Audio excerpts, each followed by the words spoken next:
السلام علیکم ناظرین، آپ دیکھ رہے ہیں سریام سی آئی ڈی نیوز اور میں ہوں فرح شاہد۔ خبر شامل کرتے ہیں اٹک سے، جہاں میں رپورٹ کر رہے ہیں ملک شہزاد۔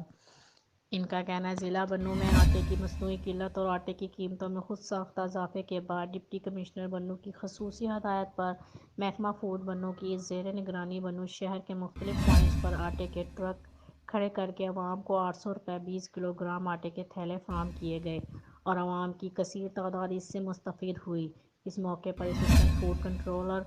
فوڈ انسپکٹر نے میڈیا کے نمائندوں سے بات چیت کرتے ہوئے کہا کہ بنوں میں آٹے کی مصنوعی قلت پیدا کرنے والوں اور ذخیرہ اندوزوں کے خلاف بھرپور کارروائی کی، تاہم ڈپٹی کمشنر بنوں کی خصوصی ہدایت پر بنوں میں غریب عوام کو کنٹرول ریٹ پر آٹا فراہم کرنے کے لیے مختلف فلور ملز کا آٹا فراہم کیا جا رہا ہے۔ مزید جاننے کے لیے دیکھتے رہیے سریام سی آئی ڈی نیوز۔